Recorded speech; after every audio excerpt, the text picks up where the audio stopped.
4000 ብር ሰጥሻለሁ ጡትሽን አከራየኝ ለዚህኛ 2000 ብር ለዚህኛ 2000 ብር አልኳት ያው ጡት የተከራየሁት ከዛ ለራሷ ልጅ በኢየሱስ ይዤሽ እኔ ዘርቤ ማርያም እና ማትቤ ስትለኝ እኔ እንትን ነኝ ፕሮቴስታንት ነኝ የኢየሱስ ባሪያ ነኝ በቃ ጥሩ ነው በቃ እንደ በክርስቶስ ይዤሻለሁ ብዬ ስለዚህ ልጁ የሚያደርገውን እያንዳንዱ አሁን እሱ ዳሪ ቢያለድ ያለኝ እኔ እንደ ዳሪ ምንም ቆጠርኩት ገንፎ አመሰግናለሁ ድርጅትሽ ላይ ስመጣ ፍሬ ምን ሰማሁኝ ጡት ተከራይታ ፍሬ ምናምን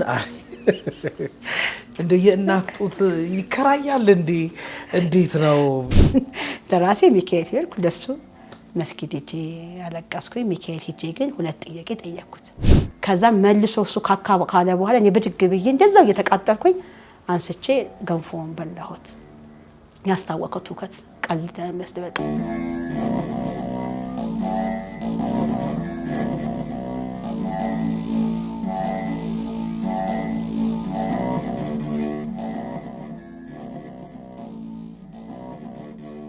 ሰላም ጤና ይስጥልን እንደምን ከርማችኋል ክቡራን ተመልካቾቻችን ይህ ባህረ ጥበባት ቴሌቪዥን ነው ባህረ ጥበባት ቴሌቪዥን በዋሽንግተን ዲሲ እና አካባቢው የጽርሐ ጽዮን መንፈስ ቅዱስ ቤተክርስቲያንና የምዕራፈ ቅዱሳን ቅድስት አርሴማ ገዳም እየተዘጋጀ የሚቀርብላችሁ ልዩ ሳምንታዊ የቴሌቪዥን መርሃ ግብራችን ነው እንግዲህ በዛሬው መርሃ ግብራችን ለየት ያለ እንግዳ ይዤላችሁ መጥቻለሁ ምናልባት በተለያዩ ሚዲያዎች ስለርሷ ሰምታችሁ ታውቃላችሁ ብዬ አምናለሁ እኔም ከሚዲያ ላይ አገኘኋት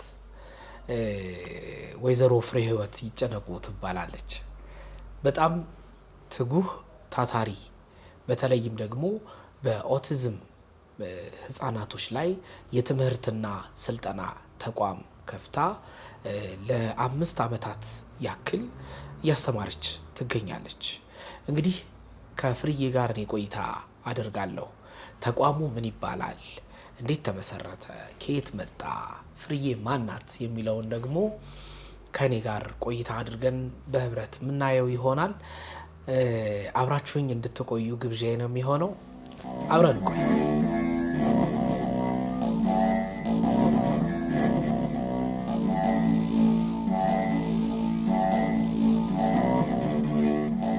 እሳቸው ትልቅ አይደሉ አንደኛ ነገር በእኔ ወልደው ማድረስ ብቻ አይደለም በእድሜ ያዛውንት ናቸው ወለተ ሙያው ራሱ ሙያውን እንዲያስረዱኝ ነበር የሄድኩት ሙያውን ቀረና ዳሪው ቢዬ ወርፋልኝ ከዛ ወጣሁኝ ሰወጣ የሚገርምክ እኔ ወደ ቤተክርስቲያን ነው የሄድኩት በዛ መንገድ ውስጥ ኳስ ሜዳ አካባቢ ያው ራሴን ችዬ እንድኖር አስተካክላለኛለች ብዬ ከለ ንብረታቸውን ሳይቀር ይሄ አሁን ገንዘባቸውን ሳይቀር ቁሳቸውን ሳይቀር አስተካክላለኛለች ችግር አልገጠመኝም በወቅቱ 21 ቀበሌ የሚባል አካባቢ ነው ተከራይቼ ያለሁት እዛ አካባቢ ደግሞ ኳስ ሜዳ ጋር አጅዜኑ የሚባል መስጊድ አለ የሚገርም ይሄ ልጅ የሙስሊም ቤተሰብ ልጅ ነው ስለዚህ ለሱ ሙስሊም ጋር ሄድኩኝ መስጊድ ጋር ሄጄ አላህ ፈጥረካው በቃ አይምሮዬ የሚከፈትበት መቀስቱ እንረዳበት ምችለውና የሆነ ነገርን ብቻ አድርገው ብቻ ይሄን ነገር የሚተውበትን ብዬ እዛ ለቀስኩ ለኔ ደግሞ ሚካኤል ሄድኩኝ ተራሴ ሚካኤል ሄድኩ ለሱ መስጊድ ሄጄ አለቀስኩኝ ሚካኤል ሄጄ ግን ሁለት ጥያቄ ጠየቅኩት አንተ ሚዛን የተሰጠ በከንቱ አይደለም በሚዛን እንደመዝነኝ ነው ጥረቴን ትንሿን ጥረቴን አይተህ አስቀምጠህ ልጅጁንም ነፍስ አስቀምጠህ መዝነኝ ስባርክልኝ ባክህን ብዬ በጣም አለቀስኩበት እኔ የሚገርም የዛን ያለቀስኩትን ለቅሶ አሁን አላለቀስኩ አሁን ላይ እንደዛ አይነት ትልቅ እምነት ቢኖርን ስንት ነገር ባደረገን ትላለ ብዙ ነገር ስለሚጎትት ማለት ነውና አለቀስኩ በነጋታው እንትን ቤት በቃ ጸለይኩን በጣም ጸሎተኛ ሆንኩ በሱ ልጅ የተነሳ የሚገርም ሰግዳለሁ ጸልያለሁ በተለይ መጽሐፍ ቅዱስን ስትማር ብዙ ነገር ልትረዳ ያረጋሃል ያባቴ ቢስ በብዙ ነገር መጽሐፍ ቅዱስ እንድረዳ ያደረገችበት መንገድ ነበር ራሴን ከመጠበቅ ብቻ ሳይሆን ለሰው መኖርን ራሱ ያስተማረችኝ እሷ ናትና በጣም ጸለይኩ የሚገርም እኔ ህልም ልበለው ራእይ ልበለው አላውቅም ስለዚህ ይሄንን ግን ተኝቼ ግን ያየሁትን አየሁ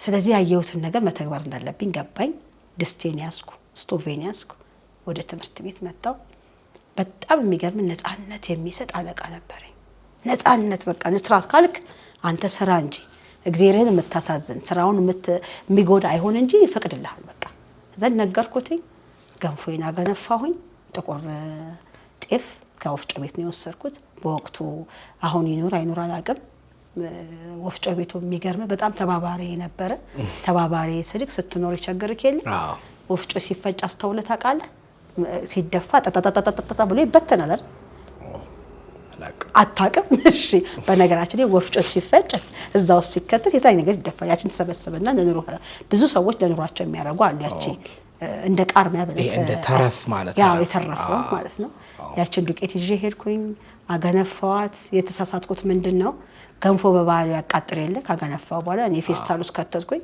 አሰርኩ ፖፖ ውስጥ አደረኩት ማለት ነው ስለዚህ ልጁ የሚያደርገውን እያንዳንዱ አሁን እሱ ዳሪ ቢያደርግ ያለኝ እኔ እንደ ዳሪ ምኑን ቆጠርኩትኝ ገንፎ አመሰግናለሁ ፖፖ ስለከተትሽ በቃ ያችን ጥቁር ገንፎን አገነፋሁኝና ጥቁር ጤፉን ከዛ እሱ የሚያደርገውን ነገሮች ማድረግ ጀመርኩ እሱ የሚያደርጋቸውን እንቅስቃሴዎች እየተከተልኩ እዛ አደረኩ የኔ ጥፋት ምንድነው እንዲቀዘቅዝ ማድረግ ነበረብኝ እኔ የሚገርምህ ላስኬቶን ገላልጠን እሱ የሚያደርግባት ሰዓት አለች ብቻ ጥግ ነገር እንደዚህ ኮርነር ነገር ሂዶ ነው ካካም ካለ በኋላ የሚፈልገውን ነገር የሚያደርገው ምንድነው የኔ ጥፋት ማቀዝቀዝ ነበረብኝ እኔ እንደተገለጠ እንደተቀመጠ ሂጂ ቁጭ አልኩበት የሚገርምህ እና መቀመጫዬ ከተቀም ውጪ ሆነ ግን ቢያቃጥለኝም ዋጣራኩት ምክንያቱም እሱ ያየኝ ነበር ምን የማረጋቸው ነገሮች ዶክተሩ ግን የሚገርም ትክክል ነበር እኔ የማረጋቸው ነገር እሱ የሚያደርገው እኔ ማረግ ስጀምር እሱ እኔን ያየኝ ነበር አጎም ራሱ ያየኝ ነበር የሚገርም ከዛ መልሶ እሱ ካለ በኋላ እኔ ብድግ ብዬ እንደዛው እየተቃጠልኩኝ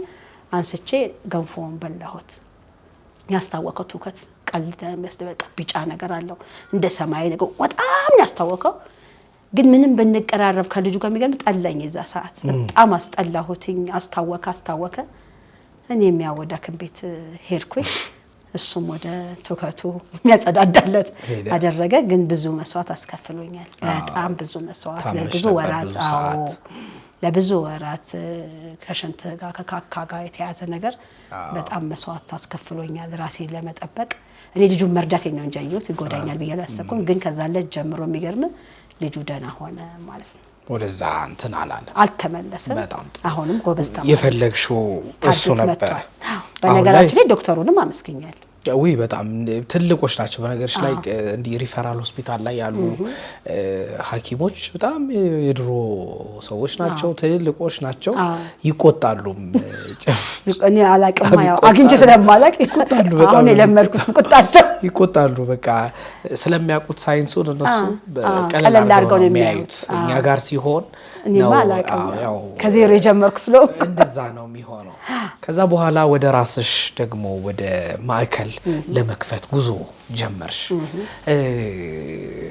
እንዴት ነበር የማዕከል መክፈትሽ ደግሞ እዚህ ጋር አየሽው ለመድሽው ምን አይነት ልዩ ፍላጎት ላይ ምን አይነት ነገሮች እንዳሉ ከዛ ደግሞ ወደ ኦቲስቲክ ሲመጣ ደግሞ በጣም አየሽውና በቃ በራሴ ከፍት ብለሽ አሰብሽ እስቲ እንዴት ነበር እሱስ ጉዞ የካቲት 23 ልዩ ፍላጎት ላይ በነገራችን ላይ ከበዛ ልጅ ተነሳ ነው የካቲት 23 ልዩ ፍላጎት ላይ ኦቲዝም የተጀመረው እንጂ ዳውን ሲንድሮም መስማት መናገር ሳቸውና ከብሬን ጋር በተያያዘ ነው ስልጠና ሲሰጠበት ነበር እንጂ ኦቲዝም የለም ነበር በጀመሪያ ስለዚህ ያው አብረን ሆነን ከጓደኞቼ ጋርም ካለቃዬ ጋርም ትብብር ተደርጎልን መልካም ፈቃደኛ ሆነ ሰዎች ትብብር ተደርጎልን ምንጣፍ ገዝተን ኦቲስቲክ ልጆች ያው እኔ እስካለሁበት እዛ እስከ 2009 ድረስ ካለሁበት ድረስ ጥሩ ልጆች ነበሩ እስከ 50 የሚደርሱ 40 የሚደርሱ ኦቲስቲክ ልጆች በቃ ማስተማር ጀምረናል ማሰልጠን ጀምረናል ከዛ በኋላ ግን ደግሞ የራሴን ነገር ማድረግ እንዳለብኝ ገባኝ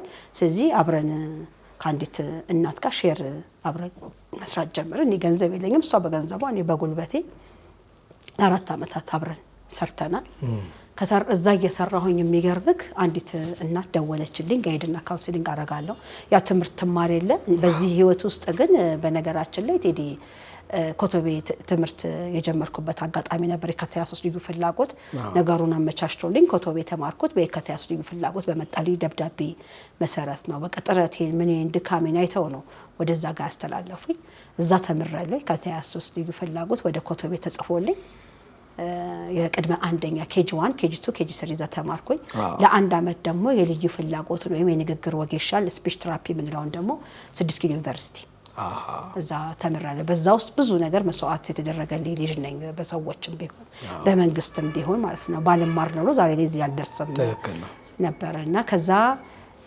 አንዲት እናት ደወለችልኝ። የሚገርምህ የማስታውሰው ከቀኑ 7 ሰዓት አካባቢ ነው።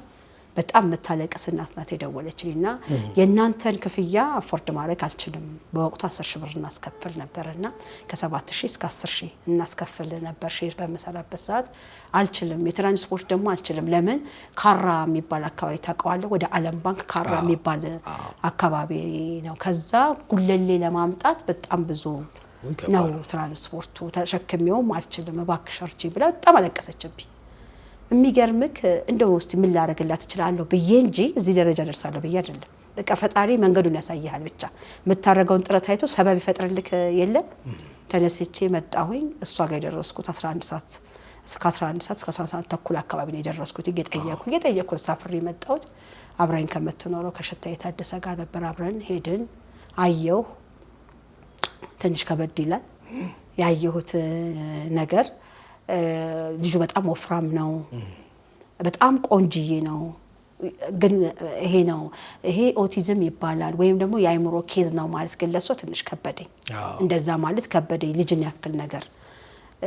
እሷም ደግሞ በጣም ጭምት እናት ናት። በዛ ላይ ትንሽ ታማሚ ናት። በጣም በቃ ከበደ ያለን ለማለት መርዳት ግን እንዴት እንዳለብኝ ግን አላቅም። ትራንስፖርት እዛ ድረስ አልችልም። እኔም ራሴ እሷ በገንዘቧ እኔ በጉልበት የምኖር ሴት ነኝ። ደሞዝም ለሷም ለኔም ተወስኖ ያለኝ ነው። በወቅቱ ደሞዝ 5,000 ብር መስጣት ነው። ለምን ዋረጋታለሁ? ለቤት ኪራይ ነው፣ ለቤት ወጪ ነው። ለምን ላደርገው እችላለሁ? ስለዚህ ምን ማድረግ እንዳለብኝ ግራ ገባኝ። የሚገርምክ ከዛ ከነሱ ስወጣ ያው አጋጣሚ ሆኖ የሚገርምክ እዛም ልጁን የረዳሁት የሙስሊም ቤተሰብ ነው። ይሄም ደግሞ የሙስሊም ቤተሰብ ነው። አጋጣሚ ሆኖና ከሷ ስወጣ ከሽታ ጋር ወክ ስናደርግ የሩፋኤልን ቤተክርስቲያን አየሁት። እዛው ገባው። ለማን? ለራሴ ደግሞ ገብቼ ነገርኩት። ሩፋኤል ብዬ በደንብ ነገርኩትኝ። ከዛ ወደ ቤት ተመለስኩ። ማሰብ ጀመርኩ። ምን ላደርግ እችላለሁ የሚል ሀሳብ መጣልኝ። አስፈቀድኩ። መስሪያ ቤት አስፈቅጃለሁ። በደንብ ነው የማስታውሰው። ይሄ የሆነው መቼ መሰለህ? 2012 ላይ 2012 ላይ በጣም ረፍት እንደምፈልግ ቤተክርስቲያን መሄድ እንዳለብኝ ነገርኳትኝ። በዛ ሰዓት ራሴን አውጥቻለሁ። ለቤተሰቤ ኦርቶዶክስ ተዋህዶ ነኝ ብዬ ተናግሬያለሁ። ብዙ መከራ ባሳልፍም ኦርቶዶክስ ተዋህዶ ነኝ ካልኩባት ሰዓትና ጊዜ ጀምሮ ብዙ መከራ ባሳልፍም ነው ምልክ ያው ስለማይፈቀድ ማለት ነው እሄዳለሁ አልኳትኝ። ተነስቼ ቦረና እንቁነሽ ማርያም ታውቃታለህ? አላውቃትም። የ4 ሰዓት መንገድ ነው። ከደብረ ብርሃን በኋላ ወደ ደብረ ብርሃን መስመር ነው። የ4 ሰዓት መንገድ ነው የሄድኩትኝ። ስለዚህ ሱባኤ መያዝ ነበረብኝ። ምክንያቱም ብር የለኝም። እንዴት አድርጌ እንደምረዳው አላውቅም። ሰላም የነሳችኝ የእናትየው ሁኔታ ፈጣሪ ፊት ነው እንጂ እግር ስር የምትደፋው ሰው ፊት አትደፋም ማለት ችግር ካልያዘ በስተቀር ችግር በያዘኝ ሰዓት ነው የተደፍቼ ስለማቅ። ስለዚህ ቦረና እንቁነሽ ማርያም ሄድኩ ማለት ነው። እዛ 16 ቀን ተቀመጥኩኝ። ከሽታ ጋር ወርተን አብረን ከምትኖረው ሽታ የታደሰ ጋር አወራኋት። ሚሰማሽን አድርጊ ያለችኝ። ተነስቼ ሱባኤ ገባው። ትልቅ ነገር ተደረገልኝ።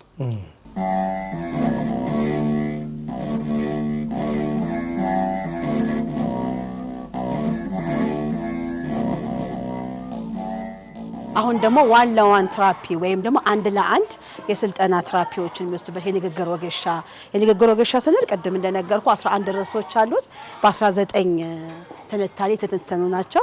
የትንፋሽ ክህሎት፣ አንድ ሰው ንግግር ከመጀመሩ በፊት አፍን መክፈት መዝጋት ምን ማለት እንደሆነ ማወቅ አለበት። አፍ መክፈት አፍ መዝጋት እንደሰለጠነ ሆኖ የአተነፋፈስ ስርዓቶችን ይሰለጥናል ማለት ነው። ይሄ አሁን እያንዳንዱ አንድ ለአንድ የሚሰለጥኑበት ነው። ዋን ቴራፒ እንለዋለን። አያት ለምሳሌ ሄለን ቦኬ ትባላለች። እዚህ ጋር አየሽ ዋን ቴራፒ ነው። እያንዳንዳቸው የራሳቸው የሆነ ማቴሪያል ያላቸው የራሳቸው ማቴሪያሉን የሚያሟላው ቤተሰብ ነው። ማያገኙትን ደግሞ እኛ እናሟላለን ማለት ነው። ስለዚህ እያንዳንዱ በፎቶቸው ልክ በስማቸው ልክ እያንዳንዱ ማቴሪያል እያንዳንዱ አሁን እሷ ጋር የተመደበው ልጅ የራሱ የሆነ ማቴሪያል ይዞ ነው የሚገባው ማለት ነው።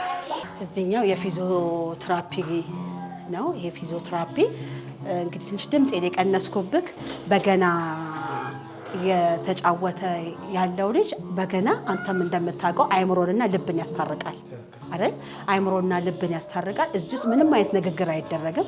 ባለሙያም ስታሰራ ልጁ ቢረብሻትም ባይረብሻትም በዝምታ ውስጥ በገናውን እንዲሰማ ነው የምታደርገው ማለት ነው። ፊዚዮቴራፒ አንዱ የምንሰጥበት የእጅ ስልጠና አለው፣ የራሱ የሆነ ፊዚዮቴራፒ። ለምሳሌ መሀል ጣትን ስታሸው ምኑን ነው የምታሽለት ማለት ነው? አየው፣ መሀል አይኑ ጋር አሁን መሀል ጣቱን ስታሸው አይኑ ጋር ያሉትን ነርቮች ነው የምታነቃቃው ማለት ነው። ጆሮ ጋር ስታሸው ይሄ ቀለበት ጣት ስታሸው እንትን ጆሮ አካባቢ ያለውን ማለት ነው። የእግሮቹን አይተህ ከሆነ እያንዳንዱ ያው በአማርኛ የተተረጎመ እንደመሆኑ መጠን አውራ ጣቱን ስታሸው አይምሮ ጋር ያለውን ነገሮች፣ መሀሉን አየው፣ መሀሉ አንጀት ጋር የተያያዘውን አሁን ይሄ እያንዳንዱ ነገር ሲታሽ የየራሳቸው ቦዲዎችን ነው የምታሸው ማለት ነው። ልጁ በተለያየ ባህሪ ውስጥ የታቀፈ ቢሆንም ግን በፊዚዮቴራፒ የህይወት ክህሎት የምንሰጠውን የአይምሮ እውቀት፣ የንግግር ወጌሻን የምንሰጠውን ሀድ ያደርግልናል ማለት ነው። ይሄ ፊዚዮቴራፒ ግሩፕ ነው። አንዱ ኢትዮጵያ ውስጥ ያልተጠቀምንበት ነገር አይምሮና ልብን ያስታርቃል። አይምሮ ያረጋጋል። ሲስተም ውስጥ አንተ የምትነግራቸው ነገሮችን እዛ ጋር ሲሰለጥን የነበረውን ነገር እንዲያሰላስል፣ እንዲያገናዝብ፣ እንዲያስተውል፣ እንዲያመዛዝን ነገሮችን ትኩረት እንዲያደርግ ያደርገዋል ማለት ነው።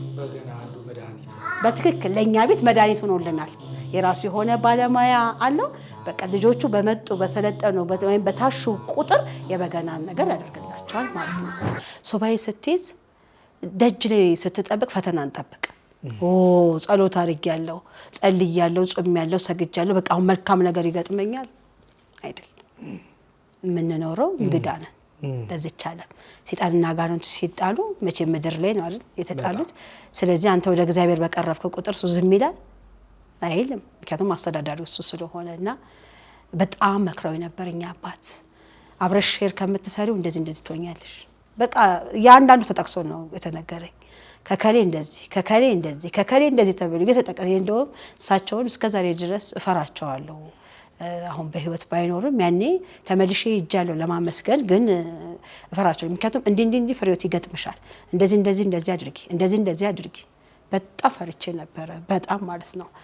ሲጠሩኝም ያፍሬው ሰው ፍቅርተ ማርያም እያሉኝ ነው። አንቺ የማርያም ፍቅር ነሽና ፍቅርተ ማርያም እያሉ ነበር የሚጠሩኝ። ያው የንስሐ ስም ይወጣልክ የለ እሳቸው ነበሩ ያወጡልኝና ፍቅርተ ማርያም የሚያሉኝ እሳቸው ናቸውና በጣም ነው በቃ የገረመኝ የነገሩኝ ነገር። ስመጣ ከባድ ፈተና ነበር። ተመልሼ እዛ ሼር ጋር መግባት አልቻልኩኝም። ከመንፈሴ አንፃር የምትመከረውን ነገር ደግሞ ለነሱ መንገር አልችልም።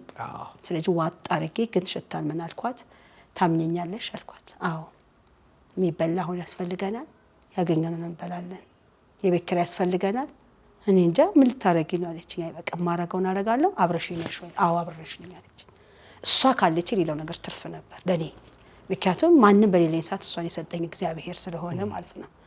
ከዛን አብሮኝ የሚያበረታታኝ በአንደበትም በምን የሚያበረታታኝ አንድ ጓደኛ ነበረኝ። እሱን ጠየቅኩት። ነጋዴ ነበር። እባክህ ብር ስጠኝ። 36,000 ብር ነው ያለኝ። ትሁን እሷንም ቢሆን ስጠኝ ያልኩትኝ 36,000 ብር ይዤ እዚህ ያው ጸልዬ የለ ፋኑኤልን ነግሬው የለ አየር ጤና መስመር ነው ወደ ካራ መጣው። ዘረጋሁለት ያው መቀደስ ስላለበት ማለት ነው ብሩ። ይሄው 36,000 ብር የምፈልገውን ነገርኩት።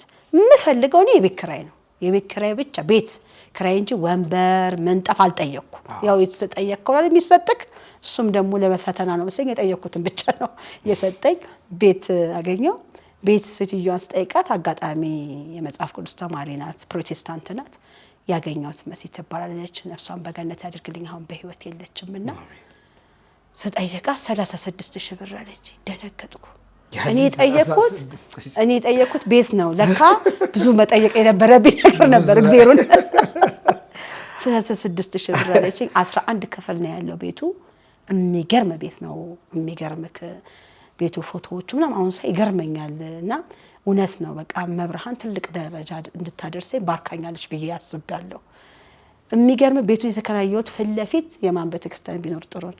የኪዳነ ምሕረት እንቁነሽ ማርያም ኪዳነ ምሕረት ናት። እዛ ሱባኤ ያስኩበት እና ግርም አለኝ። በቃ ነገሩ ተያያዘብኝ። ግን ምን ከፋሽ ብትለኝ ቤቱ 36,000 ብር መሆን። ከዛም እንዴት ነው የምንኖረው? ምንም አልተረፈኝም ቴዲ። ከዛን ገባን። ሽታና ሳይዋት አብረን ያየነው ከምሽቱ 12 ተኩል ነው ያየነው። ድንግዝግዝ ያለ ነው። እግሯ ላይ ተጠምጥሜ እኔ 3 ወር ነው ያው የቤት ኪራይ ስከፍል 3 ወር የለኝም። ይሄንንም እግዚአብሔርን ጠይቄው ነው በኢየሱስ ይዤሽ እኔ ዘርበይ ማርያም ምናምን አትበይ ስትለኝ እኔ እንትን ነኝ ፕሮቴስታንት ነኝ የኢየሱስ ባሪያ ነኝ። በቃ ጥሩ ነው በቃ እንደ በክርስቶስ ይዤሻለሁ ብዬ አየየ ይዤ እግሯን እሺ አትለኝም መሰለክ እሺ ይሁንልሽ ይባረክልሽ ብላ ሰጠች። ስንበር የት እንደሄድን ታውቃለህ? ያቺ እናት ጋር ከነገ ጀምሮ ትምህርት ቤት እዚህ ከፍተናል አልኳት። የት? እዚህ የአየር ጤና እየተሸከምሽም ይሁን በባጃጅም ይሁን ይዘሽ ወል ያልኳት። ምን የለም ምንጣፍ የለም ወንበር ምንም የለም። ቴዲ በቃ የጠየቅኩት 36 ቤት ብቻ ስጠኝ ያልሽው እኔ መከራየው ቤት ስጠኝ አልኩት። ከዛ ከሽታ ጋር ተማከረና ምን ኖርበትን ዕቃ ይዘን የትሄድን እዛ ቤት ገባን። ስብስብ ብለን ገባን። ከፍለን የ36 ብር ውስጡ እየኖርን ማለት ነው። ውስጡ መኖር ጀመረን። እዛ ይኖርነበትን አካባቢ ጥርግ ብለን እዚህ መጣን። ድስታችንን ምናችንን ይዘን እኛ ምን ተያንበትን አንሶላውን ምኑን ይዘን መጣን። ያ ባለን ነገር ልጁን ተቀበልን እልሃለሁ። የሚያቀኝ ወላጆች የት ሄድሽ የሚል ጥያቄ መጣ። ስልክ ይደውላሉ። አይ እኔ እኮ እንደዚህ ከፍቻለሁ። ተነስተው ማምጣት ጀመሩ። እኔ እኮ ከፍቻለሁ። ተነስተው ማምጣት ጀመሩ። በወር ውስጥ እኔ ገርመኛል የፈጣሪ ስራ። በወር ውስጥ ከ36 ብር በላይ አገኘው። ተማሪ ወደ 20 ምናምን ደረሰልኝ። ታዲያ አልተባረከልኝ በጣም እንጂ እዳወሩ ተከፈለ። ከዛ 11 ቤቱ የሚገርም እየሞላ መጣ። ጠዋት ግን አሁንም እንደምነሳው ለሊት እጣኔን ግን አላቋንኩ። እያንዳንዱ ክፍል የሚገርም እየገባ ሀብተ ማርያምን ታውቃለህ? ጻድቁ ሀብተ ማርያም በምንድን ነው የሚታወቁት? በእጣናቸው። አመሰግናለሁ። ጸናጸል ይዘው አይደል? በጣም የገረመኝ እኔ እስከ ዛሬ ድረስ ሙሉንጌ ነው እንደዚህ ያሰብኩት እላለሁ። እንደው አጥፍቼም ከሆነ በድፍረት ይቅርታ ይደረግልኝና የእሳቸው ምስል ሁሌ ትላለች ሽታ የእሳቸው ምስል እንደዚህ ይዣለሁ እጣን ይዛለሁ። እያንዳንዱ ክላስ እየገባ 12 ጊዜ አባቶች ነው ይላል እንደዚህ እየቆጠርኩ 12 ጊዜ ልነግር ካልችልም በወሩ የቤት ኪራዩ ምችል የሰራተኛ ደሞዝ መከፈል እኔ ሽታ አንድ እህቴ ያለች እነሱ በነፃ ደሞዝ የላቸው። ከዛ ትንሽ ተሻሻል ግን የታክሲ ሰጥቻለሁ ትንሽ ተሻሻል እያለ ቤቱ አልጠበበኝም መሰለክ። ብዙ ተማሪ ሆነ አይገርምህም? በቃ እስከ 6 ወር እንደኖርን መጨናነቅ ጀመረ ቤቱ። በቃ ተጨነቀ ቤቱ ሰው በተማሪ ብዛት ማለት ነው። ስለዚህ ወደ ቤተል አካባቢ ቤት ፈለኩ። እዛ 500 ካሬ ሜትር አገኘሁኝ ሻል ባለ ክፍያ። ያችን ሴት ግን አመሰከንኩ። ቤቷ እንደነበረ አጸዳደቼ ጎንበስ ብያ መስኪኜ ወጣሁኝ እንደ ቤተሰብ። በቃ ንግድ ፍቃድ የነመረኝ ማስተካከየ። የሚገርምህ ንግድ ፍቃድ ውስጥ አሁንም አንተ ራስህ ማጣራት ትችላለህ። እዛ ንግድ ፍቃድ ውስጥ ከህፃናት ጋር ተያይዞ ማሰልጠኛ የለም። ኢትዮጵያ ሲለበስ ውስጥ ታውቃለህ ይሄን? ስቲል ነው እስካሁን ነው መልክ የህፃናት ማሰልጠኛ ሚል የለም። ዴኬር አለ፣ ትምህርት አለ፣ ስልጠና ግን የለም። እኔ የዛቸው ወረቀት ትርጉማ እስከ ዘመን አልገባኝም መልክ ለዛ እና እሷንም የሚገርምክ እዚህ ቤተል መጥቼም የከፈትኩበት ቦታ ትልቅ እናት ናት። የማርያም ከበጠበረ ወዳጅ ናት። እሷ ጸሎት ሳደግ ለሊለት ትመጣላለች፣ አብራኝ ትጸልያለች። በቃ ጸሎት ሆነ ነገሩ ሁሉ።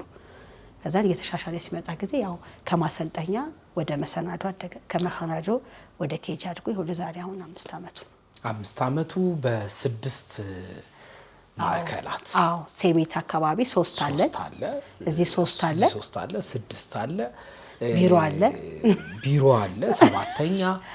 ከዛ ደግሞ አሁን ተለቅ ያሉትን ደግሞ እስከ 6ኛ አመት ነው አንተ ከ2 አመት እስከ 6 አመት እንደ ፈጣሪ ፈቃድ ደግሞ ከ6 አመት በላይ ያሉትን ለመቀበል ደግሞ ዝግጅት እየተደረገ ነው። ተጨማሪ ደግሞ የረቂቅ ዓለም ተብሎ ደግሞ በትክክል ፍርዬ በነገራችን ላይ እኔም እንደማቀው ከምታደርጋቸው ነገሮች መካከል አንደኛው 54 ተማሪዎችን በነፃ ምንም አይነት ወጪ ሳያወጡ ሁሉ ነገራቸውን ሸፍነሽ ነው ደግሞ እያስተማርሻለሽ።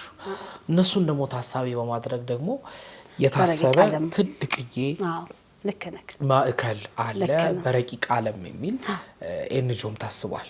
መድኃኒዓለም ያሳካልን። አሜን። ያሳካል፣ በእውነት ያሳካልን። ብዙ የተጨነቁ ሰዎች ትንፋሽ የሚያገኙበት ነው ብዬ አስባለሁ።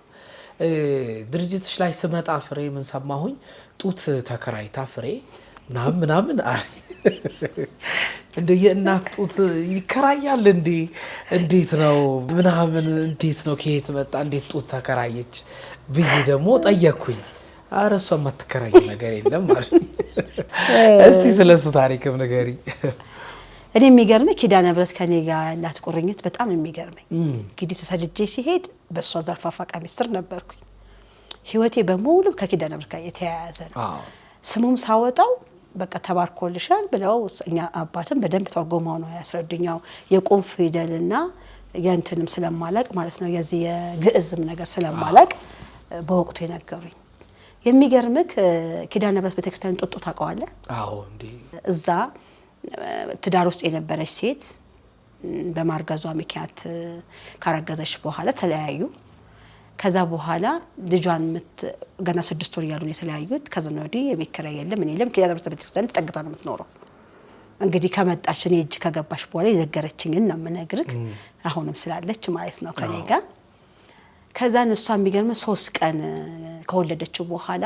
ለመጣል ውሳኔ ተወስናለች ለመጣል ቢያንስ እኔ ተርብ ያለው ጦት ያልሽ ኢሚዲየትሊ ደረቃለች በቃ የምትበለው የለማ አዎ የምትጠጣ የምትበለው የለም ደረቀ በዛ ላይ ደግሞ እሱ ይጮሃል አለች በጣም ወንድ ልጅ ነው በጣም ይጮሃል አለች ከዛ በቃ እንዲህ ከሚሆን ለምን አልጥለውም ብያለች ያው ኪዳነ ምህረት እንደምታውቀው በየወሩ ብዙ ህዝብ ነው የሚያድረው በጣም ብዙ በቃ የሷን ደግነት የሷን ቸርነት ለማግኘት የጨነቀውን ለማራገፍ ኪዳነ ምህረት በጣም ብዙ ሰው ነው የሚያድረው በ15 ያድራሉ በ16 ደግሞ ይቀደሳልና እዛ ለመጣል 3 ቀን ሞክራለች በጣም የሚገርም ነገር ማለት ነው ሰኞ ቀን ሞከረች አልተሳካም ሰዎች ደረሱባት ያዘች ደሞ ደጓጓሟት ኖረች ደሞ ያው ረሃብ አለ አይደል ሆድ ነው ከባዱ በየቀ የለም ማክሰኞ ሞከረች አልተቻለም ሮብ ሞከረች አልተቻለም ሐሙስ ግን ወሰነች በቃ ወስና ኪዳነ ምህረትን ታውቀዋለህ ብዬ ጠየቅኩ ግቢ ውስጥ በሴቶች መግቢያ በኩል ያችን ኪዳነ ምህረት ሂደህ እንድትጋብዛለሁ እንድታያት ትልቋን ነው ከጀርባ በኩል እኔ አሁን ራሱ ሳያትፈራታለሁ የምታይ ነው የምትመስለው ልዩ ነገሩ ምንድነው ግቢ ውስጥ ብዙ ስዕል አድኖች አሉ ብዙ የኪዳነ ምህረት ምስል ያቺ ኪዳነ ምህረት ግን ትለያለች እንዴት በተለይ እንደ አክሊል ነገር የተቀመጠ 3 አጋዝና ምስላሴዎች ናቸው አይታት ኮ አይቻለሁ ላለመሸነፍ አይደለም እኔ ታምር ስለሚሆንብኝ ነው ብዙ ሰው አላስተዋለው ምለና ብዙዎች ደግሞ ስጠይቅ ጊዜ ያትስቲ ተሸከመችው ይሉኛል እና ሳይ ጊዜ በቃ እንደዛ ነው እና እዛ ጋር ሄዳ ስቅስቅ ብላ አልቀሳ ተሰጣታለች እዛ ጋር በቃ እኔ አንቺ ጋር ልጥል ነው ከቀሜ በላይ ነው ብላ ልክ እንደጣልኩኝ አለች እስኪ ልሰናበተው ቅፍ ብዬሽ እዛ ሆኜ ሂጂ አለኛለች ልጁን ይዘሽ በቃ ወደ ቤት ሂጂ እዛ ፕላስቲክ ሃውስ ነው ታጋለላ ያለችው እዛው ኪዳነ ምህረት ቋጥር ስር ነው ዞሮ ጸበሉ ጋር ነው ከዛን ይዤ ሄድኩኝ ይጮሃል አለች በጣም ጮኸብኛለች ከዛን የርጌንዶ ስልክ ነበረኝ አንስቼ ሰወረወር ምኑን እንደነካው እንጂ አለች ሬዲዮን ነክቷል አለች እኔ በወቅቱ ጸደይ ሬዲዮ ላይ ቀርቤ ነበር የስከዳር ላይ ጸደይ ሬዲዮ ላይ ቀርቤ ነበር የመጨረሻው 20 ደቂቃ ላይ እየተሰናበተች ነበር እስከዳር ስለኔ ያወራችና እየተሰናበተች ስልክ ቁጥር ታስቀምጣለች 13 19 74 66 ሲል ጸጣላለች የሚጮኸው ጸጣላለች 1974 66 ብላ ደገመች ልድገመላችሁ ስልክ ቁጥሩን ብላ ስትደገም ያስኩታለች ከዛሽ ሰዓት ጀምሮ አላለቀሰም ማለች ለሊቱ ሙሉ አላለቀሰም ማለች ያችን ቁጥር ስንት ሰዓት ተደውልልኛለች 11 ሰዓት እኔ ደግሞ እንደምታውቀው ያው 10 ሰዓት ነው የምነሳው ለመንፈሳዊ አገልግሎትና ለራሴ ስል ጥበቃ እንዲሆነኝ ማለት ነው 11 ሰዓት ላይ ደወለች አላቀውም ቁጥሩን መጨረሻው 18 መሆኑን አውቃለሁ ቁጥር ነው 18 መሆኑን ብቻ ነው ያዩት ምን ፈራው ግን እኔ አይደወልልኝም በቤትም ያሉት አብሮኝ የሚኖሩትን እስከ 1 ሰዓት ምንም ኮሽታ ምናምን አይፈጠርም ያው ጸሎት ላይ ስለመገባ ያቆታል ባህሪ በዛ ሰዓት ግን ችግር ነው የመሰለኝ 11 ሰዓት ሲደወል ሳነሳ ያለቀሰች እኔን ተይኝ ልጄን ግን ሰጅልኝ 3 ጊዜ ለመጣል ሙከራ አደረኩ ሰኞን ማክሰኞን ሮብን ሞከርኩ ሐሙስ ግን በቆረጥኩበት ሰዓት ሂጂ ያለኝ እንደዚህ ነው ምናምን ብላ ከእንደገና ደግሞ ህልም ማይቻለው ህልሙ ደግሞ እንደዚህ ነው ብላ የዛ ሰዓቱ ነገረች በጣም ፈራው በጣም ታሳስ እንደ ነጋታው ታሳስ 28 ይሆናል ለገና ዋዜማ ማለት ነው ስለዚህ እዛ ያለችበት የት እንደሆነ ጠየኳት ኪዳነ ምህረት እንጦጦ ኪዳነ ምህረት አለች እኔ ተሳልሜ እንጂ እዛ አካባቢ ሂጅ አላውቅም ለመሳለም ግን በአመት አንዴ ምናምን ልሄድ እችላለሁ እንጂ እኔ ሂጅ አላውቅም ከዛን ያው እዛ አካባቢ ምን እንዳለ ታክሲ እንዳለ ጠየኳት አዎ አለች ይዘሽ ነይ ያልኳት በታክሲ ተሳፍረሽ ይዘሽ ነይ ግን አልኳት ሾፌሩን ስታገኘው ታገናኘኛለሽ አልኳት። እሷን ፈጣሪ አክብራ ታገናኘችኝ። እኔ ነኝ መከፍልክ ምንም እንደሌላት ነግራኛለች አልኩት። እሱን ፈጣሪ አክብሮ ይዟት መጣ። ሲመጣ በምን መጣ መሰለ? በስጦታ ወረቀት ተጠቅልሎ መጣ። ታቀፍኩት። እንዴት ደስ እንዳለኝ ልነግርህ አልችልም። በጣም ነው ደስ ያለኝ። የ3 ወር ህፃን ነው። ከዛን ግቢ አልኳት። ያለውን ነገር ስጠይቃት ይቅርታ አድርጊልኝ እኔ ልጁን ሰጥቼሽ ልሄድ ነው የምፈልገው አለች። ምን እንደማጠባውም አላውቅም። በርግጥ ልጆች አሳድጌ አውቃለሁ፣ ግን ጨቅላ ልጅ ግን አሳድጌ አላውቅም። ሴቶች አሉኝ፣ እኔ 4 ሴቶች አሉኝ ያሳደግኳቸው፣ ግን እኔ ጨቅላ ልጅ አሳድጌ አላውቅምና ምን ላድርግ አልኩኝ። በጣም ጨነቀኝ። ከዛ በአንድ ነገር እንስማማ አልኳት። በምን አለች። 4000 ብር ሰጥሻለሁ ጡትሽን አከራየኝ፣ ለዚህኛው 2000 ብር፣ ለዚህኛው 2000 ብር አልኳት። ያው ጡት የተከራየሁት ከዛ ለራሷ ልጅ እየከፈልሽ ጡቷን እግዚአብሔር ያክብራትና 1 አመት አጠባችልኝ። ከዛ ያው እዚህ ልጁም አድጓል። 1 አመት አጠባችልኝ። ከዛም በአመቱ በያይበቃሽም ማለች እጨምራለሁ 2000 ብር አልኳት። 6000 ብር አደረኩኝና ትንሽ ጠንከረ። የምግብ እጥረት ያቀጭጭህ የለ ካሻኮር የሚባል ታወቅ ይይዛል። ነቀጭጭ ያለ ነው። ምንም ምግብ በመገብ የሚተኛው ምናምን እኮ እኔ ጋር ነው። ምግብ ሲፈልግ ብቻ ነው አጠገቤ ስለማስተኛት እሷም እዛው መሰጠው እንጂ ማቅፈው ተኛው ምናምን ይጋ እኮ ለጡት ነው የሚሄደው እሷ ጋር። ከዛን በቃ የሚገርም 2ኛው አመት ላይ ግን ወሰነች። አሁን አብረው አይለች። ምን አይነት ውሳኔ ነው የወሰነችው? ራሷን ችላ ለመኖር ተከራይታ ምን ብላ አረብ ሀገር ከቻለች ትሄዳለች፣ ካልቻልኩ እንትን እኔ ግን እሱን አልፈልገውም ማለች። የት ልጣላት? እሷን መጣል ግራ ስለገባኝ ሴቤቱን ብራንች አለ አይደል 3 አለ አይደል እዛ በ12000 ብር ተቀጥራ ሙያውን አሰልጥነናት በ12000 ብር ተቀጥራ ተከራይታ ትኖራለች። እኔ ደግሞ ልጄን ይዤ እኖራለሁ ለሃል። ይሄኛው በትምህርትና ስልጠና ቢሮ ወይም በትምህርት ቢሮ የሚሰራ ወይም ደግሞ የሚመራ ቡድን ያለበት ነው። ምክንያቱም ያኛው ማሰልጠኛ ነው። ይሄ ደግሞ ቅድመ አንደኛ ይባላል ወይም KG1 KG2 KG3 የሚሰለጥኑበት ነው። እዛ ጋር ያየኸው 55% እስከ 60 ያመጡ ልጆች ወደዚህ ማዕከል ነው የሚመጡት ማለት ነው። ይሄኛው በትምህርትና ስልጠና ቢሮ የሚሄድ ነው። እዚህ ጋር የሚማሩበትን ነገር ለማሳየት ያክል በተቀናጀ ትምህርት ውስጥ ነው የሚማሩት። አንድ ትምህርትን በአንድ ደብተር ላይ በተቀናጀ ነው የሚማሩት ማለት ነው። እዛ ጋር ቅድም የነገርኩ መሰናዱ ላይ ዝግጅት አለ አይደለ? ዝግጅቱ የሚጠቅማቸው እዚህ ጋር ነው። አሁን አየኸው እዛ ጋር ያየኸውና እዚህ ጋር ያየኸው ይለያል። ከበቀጥሎ ምን ማድረግ እንዳለበት ያውቃል ማለት ነው። መጻፍ እንዳለበት፣ ማንበብ እንዳለበት እያንዳንዱ ነገር አለ። ምንድነው የሚቀጥለው? እዚህ ቤት የንግግር ወጌሻቸው እየቀጠለ ግን ይሄዳል፣ እያደገ ይሄዳል ማለት ነው። እያንዳንዱ ደብተር አማርኛ፣ እንግሊዘኛ በስድስቱም ጭብጥ ላይ የተመሰረተ ትምህርት ነው የሚማሩት። አማርኛውንም እንግሊዘኛውንም አካባቢ ሳይንሱንም ማለት ነው። ያው ዘንድሮ ተፈቅዶ የለ እንግሊዘኛ አምና ግን አልነበረምና በዚህ አይነት መልኩ ነው የእያንዳንዳቸው መረጃ እንደዚሁ ነው የሚቀመጠው ማለት ነው። እያንዳንዱ ክፍል ስትገባ የራሳቸው ክፍል ውስጥ ነው መረጃቸው የሚቀመጠው እንጂ ቢሮ ውስጥ አይቀመጥም ማለት ነው። የሚመዘኑበት አለ 16 ነጥቦች አሉት የሚመዘኑበት። ይሄንን ስንመዝን ግን በራሳችን ፍቃድ ብቻ አይደለም። በትምህርትና ስልጠና ቢሮ አንድ ላይ የሰጡንን ነገር መርጃ አድርገን ነው የምንሰራው ማለት ነው። ፈተናዎቻቸው እንደዚህ ይቀመጥላቸዋል ወይ ምዘናዎቻቸው ማለት ነው። የእያንዳንዱ መረጃ የእያንዳንዱ ነገር መኖራው ምንድነው ጥቅሙ? ልጁ በተለያየ አጋጣሚ ኢትዮጵያ ውስጥ ባይኖር ወይ ቢሄድ ወይ ቆይቶ ቢመጣ እንደዚህ እኮ ነበር ካንተ ሲባል ጊዜ አይደለሁም ቢል መረጃ ይቀመጥለታል ማለት ነው። የራሱ ማንነት የሚያውቅበት። ይሄኛው ኮሚኒኬሽኑ ይለያል ከዛኛው። ይሄው እያንዳንዱ ነገር ይሄ ትምህርትን ያማከለ ነው ማለት ነው። አማርኛ እንዴት ተቀበለ፣ እንግሊዘኛ፣ አካባቢ ሳይንስ፣ ሂሳብ እንዴት ተቀበለ፣ አይምሮ አመጣጥኖ የሰጠንን ነገር ተግባራዊ የምናደርግበት ነው ማለት ነው። ይሄ የመንግስት መጽሐፍ ነው። ምንድነው የምናደርገው? ያው በከለር ማድረጋችን ብቻ ነው ልዩነቱ። ይሄው እያንዳንዱ ነገር የመንግስት መጽሐፍን ነው የምንጠቀመው ማለት ነው። ፒክቸር ያለው ነገር ማለት ነው። ይሄ መደዳውን ስናየው አሁን ተመሳሳይ ቢሆንም KG1 እና KG2 እዚህ ምድር ላይ ነው ያለው። KG3 ደግሞ ውስጥ ነው እናየዋለን። KG3 ማለት ተመርቀው አንደኛ ክፍል የሚገቡበት ማለት ነው።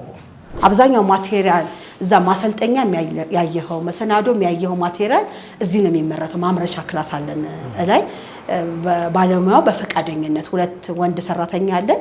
ሌሎች ባለሙያዎች ግን በፈቃደኝነት ለልጆቻቸው እቅድ ሲያወጡ እቅዱን መሰረት ያደረገ ማቴሪያል ያመርታሉ ማለት ነው። ድርጅቱ የራሱ የሆነ ማቴሪያል ማምረቻ ክፍል አለው ማለት ነው። ይሄ ከንግግር ወጌሻ ጋር በተያያዘ ፖርቶፎሊዮዋቸው ነው ማለት ነው። የራሳቸው እቅድ ይወጣላቸዋል። እቅዱን ደግሞ ተጠቅማ ደግሞ ማቴሪያል ታመርታለች ማለት ነው። እዛ ጋር እውቀትን ሲማሩ እዚህ ጋር እየወጡ እያንዳንዱ ንግግራቸው ተሻሽሏል ወይ አረፍተ ነገሩ አሁን እኔ ለምሳሌ እያንዳንዱን ነገር ስክትክት አድርጌ ነው እየነገርኩ አይደል ልክ እንደኔ መናገር እንዲችሉ እንዲስተካከሉ ማድረግ ነው ማለት ነው። ይሄ በተለያየ ጊዜ አንዳንድ ነገር ሲያደርጉ ምን ፎቶ እናስቀምጥላቸዋለን። የቀለም አይነቶችን በሲስተም እናሰልጥናቸዋለን። ቅርጻ ቅርጽ መስራት ሲፈልጉ የተጠቀሙበትን ወረቀት አቡክተን በዚህ መልክ እናደርግላቸዋለን ማለት ነው። ምንድነው የምናደርገው ግን ኮላ ግን አንጠቀምም። እንደ አብሲት አድርገነው ግን ስንዴ ተፈሽቶ እንደ አብሲት እንሰራዋለን እንዲያያይዝላቸው። ኮላ ከሆነ ግን በተለያየ ነገር ሊልሱት ያ ግን እህል ነው። የዛን ያክል ችግር አያመጣባቸውም። ይሄ ባንዲራ ቀን ሲያከብሩ ነው፣ ፍሮት ቀን ሲያከብሩ ነው። እያንዳንዱ ነገር ሲያደርጉ ያው ፎቶ እናስቀምጥላቸዋለን። ይሄ መመገቢያ ክላሳቸው ነው። መመገቢያ ክላሳቸውና ፕሮጀክት ይሰሩበታል። ምን አይነት ፕሮጀክት? አሁን ለምሳሌ ላሟን አይተህ ከሆነ በጥጥ ነው የሰሯት። 17 ልጆች ነው የሰሯት። ስማቸው ተዘርዝሯል። ይሄ በየደብተራቸውና በየቤታቸው ግን አለ። ትልቅ ሲሆኑ የሰሩትን ነገሮች ከጓደኞቻቸው ጋር የሰሩትን ነገሮች ማህበራዊ ግንኙነት አንድ እናሰለጥንበታለን። እንቺ አህያዋንም የሰሯት እንደዛ ነው። በኑግ ነው የተሰራቸው። እኛ ቤት ጨሌ ምናምን አንጠቀምም። አፎስ ገብተው ወይም ጨጓራን የሚያወኩ ነገር አንጀት የሚያወክ ነገር አንጠቀም። በእህል ነው የምንጠቀመው። ዶሮዋንም እንደዚሁ በምስር በገብስ በአጃ ምናምን ነው የሰሯትና ጀበናዋንም እንደምታየው ፕሮጀክት ስራ ይሰሩና ይለጠፍላቸዋል። ይህ ማለት ግን ቤታቸውም ጭምር ግን አለ። ለምሳሌ እኛ ጋር ተቋም ነው። አንደኛ ክፍል ሁለተኛ ክፍል ሲሄዱ ጥለዋል ለሚሄዱት ግን ቤታቸው ግን ምን ያስፈልጋቸዋል? መረጃ ያስፈልጋቸው። እስከ ፎቶአቸው እስከ ሰሩት ነገር ዶክሜንት አላቸው ማለት ነው።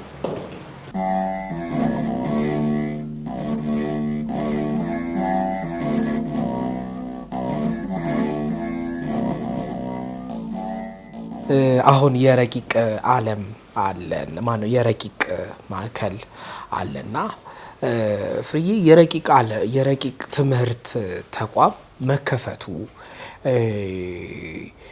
ምን ያክል ጠቃሚ ነው ብለሽ ታምኛለሽ? ብዙዎቹ ስለ ኦቲስቲክ አያውቁም። ልጆች ደግሞ እየተቀበልሽ እያሳደግሽ ነው አንቺ። ጎን ለጎን ደግሞ ትምህርቱም አለ። እነዚህ ሁሉ ደግሞ በጣም ብዙ ወጪዎች ያሉበት from the scratch ብትነሽም የሚያግዝሽ ደግሞ ማንም ሰው የለም እና አዎ በቃ በሰው ደረጃ ማንም ሰው የለምና ጠቃሚ ነው ብለሽ ታምኛለሽ? እስኪ ንገሪኝ። በትክክል እንደው በትክክል ምክንያቱም አንድ ሰው ግብረ ገብ እንለዋለን እኛ አይደል? አሁን አንተ የተለያየ ባህሪ ቢኖርህ ከስራ ባልደረቦች ጋር አብረህ ተከባብረህ ትሰራለህ። የልጆቻችንም ችግር የባህሪ ችግር ነው። የባህሪ ችግራቸውን ደግሞ በህይወት ክህሎት ባይምሮ እውቀት በንግግር ወጌሻ ሲስተም ውስጥ መክተት እንችላለንና ማሰልጠኛ ምንም አልሰለጠኑም ቢባል ቢያንስ 2 አመት ማሰልጠን አለብን። በምን አይነት ሁኔታ በተለይ የህይወት ክህሎት 9ኙንም መሰልጠን አለባቸው። የአይምሮ እውቀት ደግሞ 8ኙንም መሰልጠን አለባቸው። የንግግር ወጌሻ ደግሞ በየርሳቸው መካከል ብዙ ትንታኔ ቢኖረውም 11 ያክል ርዕስ አለው የንግግር ወጌሻ። እሱን ሰልጥነው ሲስተም ውስጥ የሚገቡበትን አጋጣሚ መፍጠር አለብን። ይሄን ስልህ ግን ሳወራው ቀላል ይመስላል። የቤት ኪራዩ ከባድ ነው። 6ቱም ተከራይቼ ነው ያለውት። በየወሩ ለቤት ኪራይ ብቻ 3 ሚሊዮን ይወጣል። ምንም አላወጣንም ከተባለ ሌላ ጥቃቅኑ ነገር ተጠቀሙ።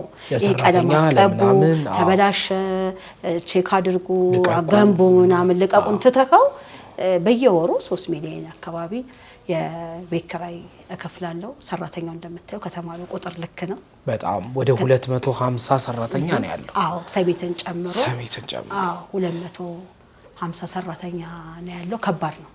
በጣም ከባድ። በዛ ላይ ደግሞ በነፃ የምናስተምራቸው ልጆች አሉ፣ ህፃናት አሉን። ቤተሰቦቻቸው የካንሰር ህመምተኛ፣ የኩላሊት፣ የልብ ኬዝ፣ የአይምሮ ኬዝ ያጋጠማቸውን መቼም ጀምረ ነው አንተውም አይደል? እናገዛቸዋለን። እኔ ደግሞ የተነሳውበት ትምህርት ቤት አለ፣ የከተያስ ልዩ ፍላጎት ትምህርት ቤት አለ። እዛ ባለሙያ ቀጥሬ ተማሪ እያሰለጠንኩ ነው ያለሁትኝ። መደጋገፍ ስላለብን እርስ በርስ መደጋገፍ ስላለብን ይከፍላል ወላጅ ከፍሎ ነው የሚያስተምረው። የከፈለውን ነገር ግን በአግባቡ የሚገርም በዚህ አጋጣሚ ቅድም ስራውራ ሰምተኝ ከሆነ በየቀኑ ዝክር አለ ብያለሁ አይደል? ከያንዳንዱ ከሚከፍል ቤተሰብ ላይ አስራት ይወጣል። ለምሳሌ አንድ ልጅ 20 ሺህ ብር የሚከፍል ከሆነ ከዛ ላይ 10 ሺህ ብር 1 ሺህ ብር ይነሳል። ያቺ ተጠራቅማ ለዝክር ትሆናለች። ሌላውን የተረፈውን ነገር ግን ለህብረተሰቡ አገልግሎት ነው የምናደርገው፣ ለማሰልጠኛ አገልግሎት ነው የምናደርገው። ከባድ ነው። መንግስትን ያው መጠየቅ ያለብንን ነገር ጠይቀናል። መሬት ነው የምንፈልገው፣ መሬት ጠይቀናል። ሂደት ላይ ነኝ ያለሁት። ያው ፕሮሰስ አለ አይደል? መሬት እንደዚህ በቀላሉ ባንድ ጊዜ አይገኝምና የራሴን ፕላን አውጥቻለሁ። ቢሆን ቢሳካ ወደፊት እንደ እግዚአብሔር ፈቃድ መንግስት መሬት ሲሰጠን እንግዲህ ይሄንን ፕላን እዛ ላይ ለማስቀመጥ ዝግጅት አድርጌያለሁ። እንደዚህ አይነት ቢልዲንግ ለመገንባት ኦልሬዲ የራሴን ራዕይ አንድ ነገር ሳስብ እስከ ጥጉ ድረስ ስየው አስተካክዬ ነው የማስቀምጠው። ምክንያቱም እግዚአብሔር እንደሚያሳካው እርግጠኛ ስለሆንኩ ማለት ነው። ይሄ ቢልዲንግ እንደዚህ የሚሰለጥኑበት ማሰልጠኛ መሰናዶ ኬጂ፣ ይሄ ነገር ግን በነገራችን እስከ ዩኒቨርሲቲ ነው። ይሄ እስከ ዩኒቨርሲቲ ነው። ትክክል። ፍሮም ዘ ስክራች ከማሰልጠኛ እስከ ዩኒቨርሲቲ ድረስ ነው ሲስተም ውስጥ ለመክተት ጥረት እያደረኩ ጠይቄያለሁ። መሬት ትልቅ ጠይቄ ወደ 21000 ካሬ ሜትር ነበር የጠየቁት። ወይ እንደዛ የሚባል እኮ መሬት የለም ሲሉኝ እሺ ስትሰጡኛላችሁ? አረ በደንብ ቀንሺ። በቃ ለቀንስ ብዬ እንደገና ፕሮፖዛሉን አዘጋጅቼ 14000 ብዬ ሰጠቅ። እንደ አንቺ ትክክለማ አይደለሽም ማለት ደህናም አልመስላቸውም። አንዳንዴ ግን ስለሚገባቸው ነው ቦታው ስለሚያስፈልግና አሁን ግን 5000 ካሬ ሜትር ጠይቄ መስመር ላይ ነኝ ያለሁት ለመቀበል። ፕሮሰሱ 5000 ሄክታር ነው። 5000 ካሬ ሜትር ካሬ 5000 ካሬ ጠይቄ መንገሬ ነኝ ያለሁት። እዛች ላይም ቢሆን ግን በተወሰነ መልኩ ዳር ድረስ ይላልው። ግን ግንባታው ይሄንን ነው የሚመስለው። እነዚህ ልጆች የማህበረሰብ ቁሳቁስ አያውቁ። ለምሳሌ አሁን ሱቅ ስልከው አንድ ብር ማን ነው 100 ብር ሰጥቶ ይሄን ስጠኝ ሊያይል ይችላል። ስለዚህ ምን ያስፈልጋል ማለት ነው? ስልጠና አይደለ? ስልጠና ሊያስፈልገው ነው። ስለዚህ ስልጠናው ታዲያ ምን አይነት መሆን አለበት? የገበያ ማዕከሉ ካልከኝ ይሄን ይመስላል። እዚሁ መሬት ላይ ይሄንንም ይሰራል፣ ይሄም የገበያ ማዕከል ይሰራል። ጸጉር መቆረጥ፣ ልብስ መግዛት፣ መሸጥ፣ መለወጥ፣ ገላ መታጠብ፣ ሻወር ምንድነው፣ ዋና ምንድነው፣ የሙዚቃ መሳሪያዎችን መንፈሳዊ የሙስሊም ህግና ደንቡ ምንድነው፣ የኦርቶዶክስ ምንድነው ህግና ደንቡ የሚለውን እያንዳንዱን ነገር በዚህ አይነት መልኩ ቀርጸን ለትምህርት ለመሬት ለጠየቅኩበት አስገብቻለሁ።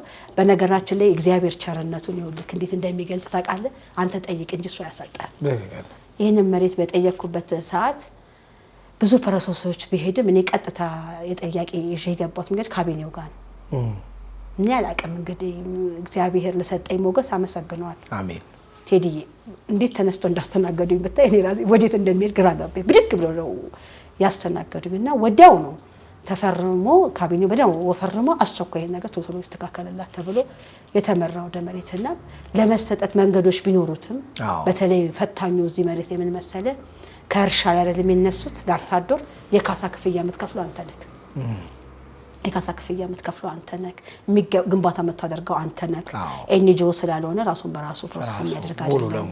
ኤንጂኦ ወደፊት ለማቋቋም መንገድ ላይ ቢሆንም ለምኑ ነው ግን እነዚህ ድጋፍ ያጡ ወይም ደግሞ በነፃ ማስተምራቸው ፍቃደኛ የሆኑ አንተን የመሰሉ እነሱን የመሰሉ ፍቃደኛ የሆኑ በብርም ሊሆን ይችላል፣ በትምህርትና ስልጠና ውስጥም ሊሆን ይችላል፣ በምግብም ሊሆን ይችላል ይደግፋሉ ብዬ ማስበው በኤንጂኦ ለማስኬድ ጥረት እያደረኩ ገኛለሁ። መሬቱን ግን ፕሮሰስ ላይ ነኝ።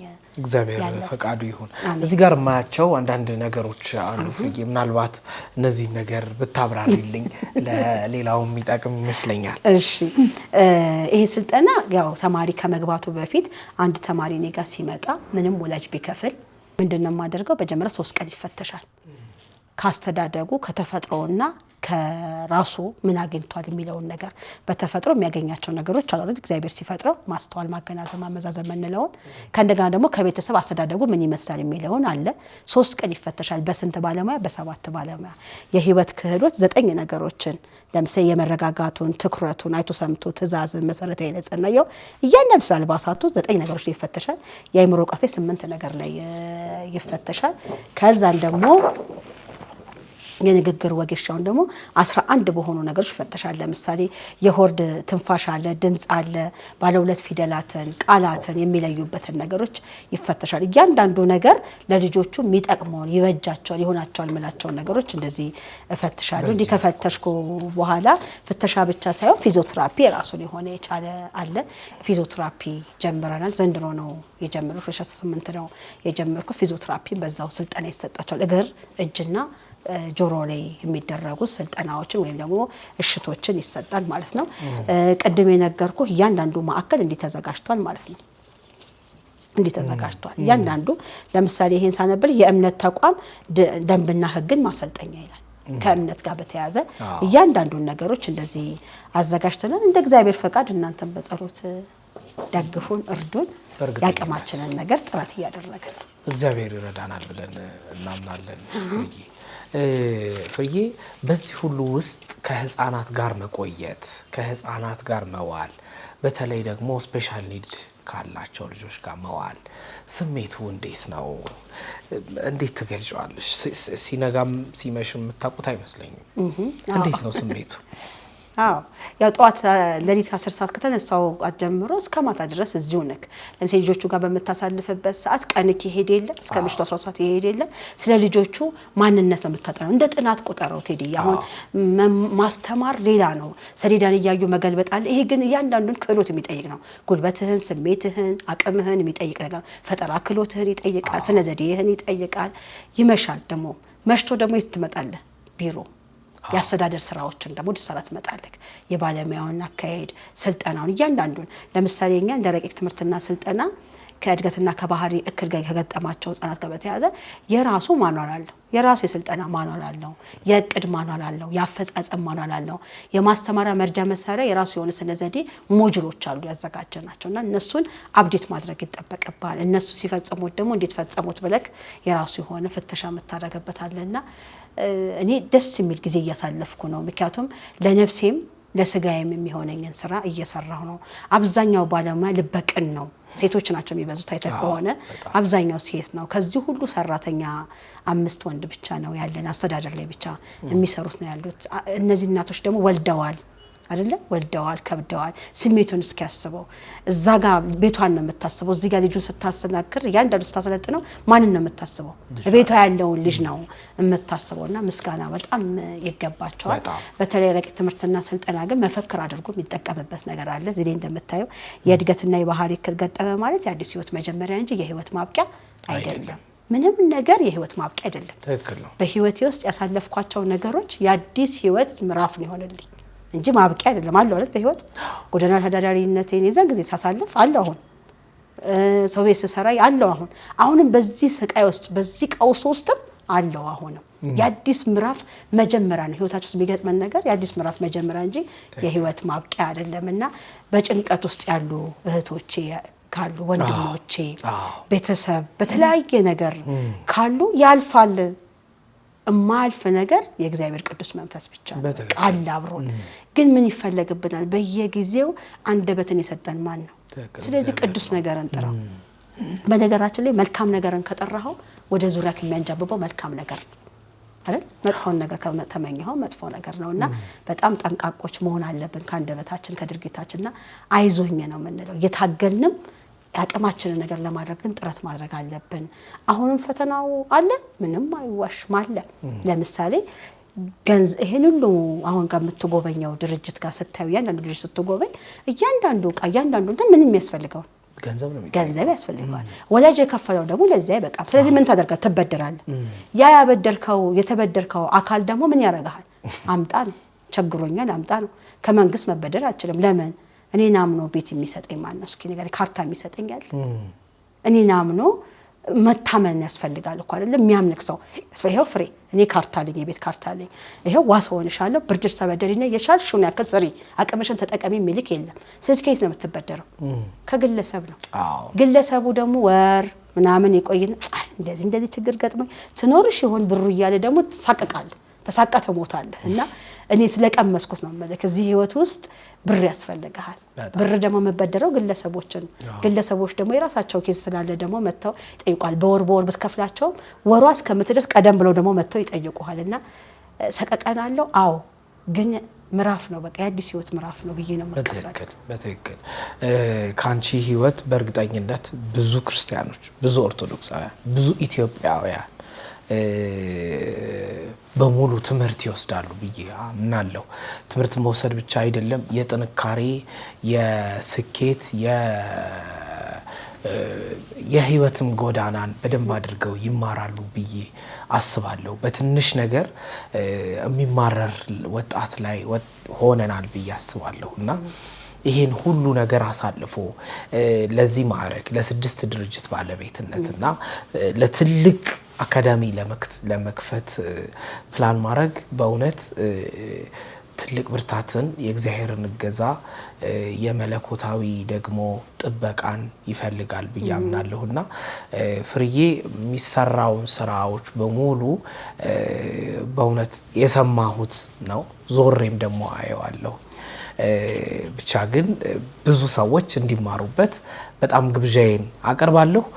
በተለይም ደግሞ በሰሜን አሜሪካ በተለያዩ አውሮፓ ሀገራት ላይ ያሉ ሰዎች ልጆቻቸውን ወደዚህ ተቋም እየላኩ እንደሚያስተምሩ ማቃለሁኝ። በቤታችሁ ተደብቃችሁ ልጆቻችንን ምን እናርጋቸው እያላችሁ ያላችሁ በሙሉ ወደ ረቂቅ ማዕከል እንድትመጡ የትምህርት ስልጠናውን የህይወት ክህሎትን እውቀትን እንዲማሩ ልጆቻችሁ እንድታደርጉ በጣም ጋብዛለሁ። የፍርዬንም ስልክ ከስር አስቀምጥላችኋለሁኝ። አለሁኝ፣ ደግፍሻለን፣ እንሰራለን እንድትሏትም በእውነት ትውልድ የሚፈራበትን ነገር እንድናደርግ ኢትዮጵያን የኦቲስቲክ መፈወሻ ማጥፊያ ማዕከል ሀገር እንድናደርጋት ያስፈልጋልና ሁላችሁም አለሁ እንድትሉ ግብዣዬ ነው የሚሆነው። የኬጂ ስሪ ነው ራሳቸውን ችለው መጻፍ ማንበብ የሚችሉበት ማለት ነው። አሁን እዚህ ጋር የመምህሯን አታገኝም፣ የራሳቸውን ነው የምታገኘው። ይሄው አሁን ማየት ትችላለህ። ጭብጥ አንድ ነው። አየው፣ እያንዳንዱን ነገር ራሳቸው ነው የሚጽፉት። አሁን እዛ ጋር በስክሪፕቶ አድርጋ ያደምቋሉ ወይ ነጠብጣብ ያደርጋሉ። እዚህ ጋር ግን እንደዛ አይደለም፣ ሙሉ መጽሐፍ ራሳቸው ነው የሚጽፉት። በቃ ከሰሌዳ እያዩ ራሳቸው ነው የሚጽፉት። ስድስቱንም ጭብጦች ማለት ነው። አማርኛውንም እንግሊዘኛውንም ሂሳቡንም ማለት ነው። አሁን እዚህ ደርሰዋል። ወደ አንደኛ ክፍል መሄድ ይችላሉ። የሚቀጥለው አመት እንግዲህ ወደ አንደኛው ክፍል ይዘዋወራሉ ማለት ነው። እዚህ ያሉ ይሄ ዶክሜንታቸው እያንዳንዱ ክላስ የየራሳቸው ዶክሜንት ነው ያለው ማለት ነው። አሁን የሷ ዶክሜንት ይኸው የተመዘነችበት ፈተና ሁሉ 10 ከ10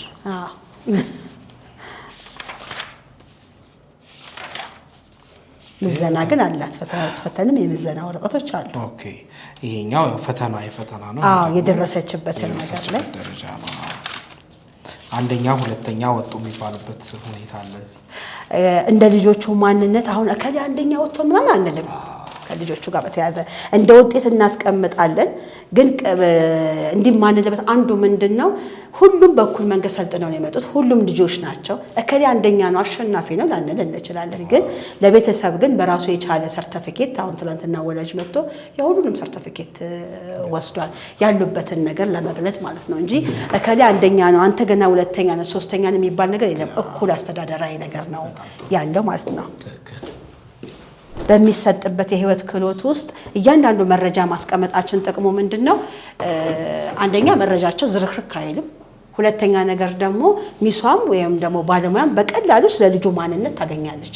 ለምሳሌ ከሌላ ቦታ አንድ ሱፐርቫይዘር ቢመጣ እከሌን አምጩ በራሱ ፈቃድ መርጦ እከሌን አምጩ፣ ለምሳሌ ካብን አምጩ ቢላት ካብ ጸጋን አምጩ ሲላት ጊዜ ካብ ጸጋን አምጥታ አምጥቶ ለማሰልጠን ሲል ምን አለው ማለት ነው ፋይል አለው። እሱን አይቶ ምን ላይ እንደደረሰ አይቶ ማሰልጠን ይችላል ማለት ነው። ለምሳሌ እነዚህ ነገሮች የእጅ አብዛኛው ቅድመ አንደኛ ላይ አይተህ ከሆነ ኬጂ 1 ኬጂ 2 ኬጂ 3 ላይ ምን ያዘወትራሉ? መጻፍ አይደለ? ከመጻፋቸው በፊት ጧት እዚህ ቤት ስትመጣ እንደዚህ አይነት ፒያኖች በጣም ብዙ አሉ። ቻርጀር አይጠቀምም፣ ድንጋይም አይጠቀምም፣ በራሱ ስፕሪንግ ነው የሚጠቀመው። ስለዚህ እነዚህ ነገሮች ይሰራሉ ማለት ነው። በቃ እያንዳንዱን ነገር መተው ጧት ሪላክስ ያደርጋሉ ማለት ነው። ድምጿ አለ፣ ግን ዋናው ዓላማችን ምንድነው? ፋይን ሞተር እንዲጠናከርላቸው ነው። ይሄንን ነገሮች ካደረግን በኋላ ነው ወደ ጽሁፍ የሚሄዱት ማለት ነው። ይሄኛው እንደምታየው የህፃናት ማቆያ ነው። መምህራን ሲወልዱ ሞግዚት የራሱ ድርጅት ያስተካክላል መመራዋ ለምሳሌ ከ4 ወር በኋላ ወደ ስራ ገበታዋ ስትመለስ ልጇን ቤት አርጋ መሰቀቅ የለባትም ወይም ደግሞ ጡቷን እያለበሽ ማስቀመጥ የለባትም እዚህ ባለማየት መደብላታል ወይም ሞግዚት መደብላታል በመሃል እየመጣች ታጠባለች ማለት ልጇንም ታያለች ተረጋግታ አይምሮ ተረጋግታ ልጆቹንም ታስተምራለች እዚህም ልጇን ደግሞ ተንከባከባለች ክቡራን ተመልካቾቻችን እንግዲህ ዛሬ በረቂቅ ትምህርትና ስልጠና የኦቲዝም ማዕከል ቆይታችንን አድርገን ነበር ሙሉ ለሙሉ ቆይታችንን በእርግጠኝነት እንደወደዳችሁ ተስፋ አደርጋለሁ በሰሜን አሜሪካ በአውሮፓና በተለያዩ ዓለማት የምትኖሩ በኦቲዝም ተጠቂ የሆነ ልጆች ያሏችሁ ሁላችሁ በዚህ ማዕከል መታችሁ ይሄንን ማዕከል እንድትጎበኙት ልጆቻችሁን በዚህ ማዕከል እንድታስተምሩና ኦቲዝም